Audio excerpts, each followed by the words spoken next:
security right now? I mean, it's a Yuletide, there's a lot of things happening, and it's important to ensure that you're security conscious. So we're going to be speaking with security consultant Ademola Adetuberu, CEO, Barricade Executive Protection. He joins us live from our Abuja studio. You're welcome to the Morning Brief, Mr. Adetuberu. But let's get right into it, Mr. Adetuberu. What are some of the things to be on the lookout for? I mean, we had the situation in the northern part of the country, for example, where explosives were planted on the road. Now, that's something we see from time to time. Yes, the military has responded. So there are hotbeds in the country where you clearly need to be very careful. But there are other areas where people just take things for granted. So as we wind down the year, what are some of the trends you have seen that you'd like people to be aware of? Okay, for security awareness in the country and considering the time that we are in this period, I would like to encourage every citizen to pay attention to what we call the situational awareness. Situational awareness is a skill that every citizen, everyone should have, which is paying close attention to people, paying close attention to vehicle, paying close attention to environment, atmosphere, body language of people around them. So it's if everyone at this point in time and way forward practices situational awareness, we are likely to ensure that we detect crime from happening, because that's the advantage of situational awareness. What situational awareness does is to detect crime from happening using intelligence over muscle power. Detecting crime from happening, deterring it from happening, and using intelligence over muscle power. So I would encourage everyone to practice situational awareness. And in practicing situational awareness, how do we implement situational awareness? How every citizen, employee, everyone should implement situational awareness is by paying close observation. Close observation. There are about 5 principles, 5 ways of implementing situational awareness in this season and way forward. And the first I will give today is paying what? Close observation. And in paying close observation, there are 2 ways to do that. The first thing is the scanning technique. The scanning technique, before you enter into a place, try and look around, look at your environment. Even while driving, pay attention to the vehicles coming behind you by making use of your rear mirrors and all your mirrors, paying attention of that. Before you enter into your office, you enter into your house, pay attention, observation, just do a close observation. I've always encouraged people that even when you get to the car lot, you want to get into your car, don't just open the vehicle. First thing you want to do is to look around.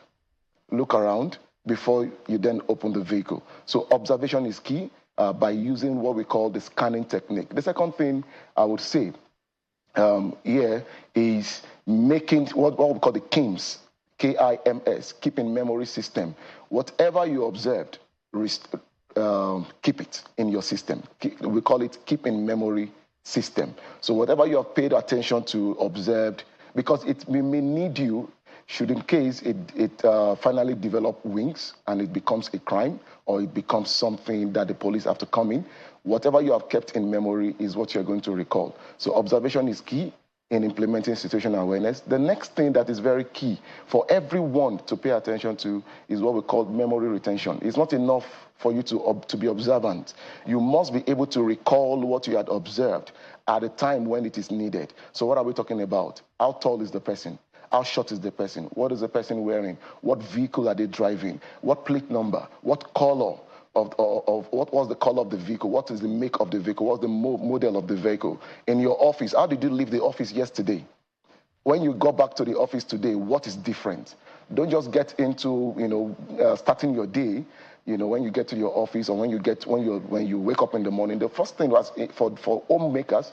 You want to pay attention to your burglary proof. You want to pay attention to your doorknobs. You want to pay attention to your settings. You want to see how you left it yesterday. Is that the same way it is? The same thing in the office.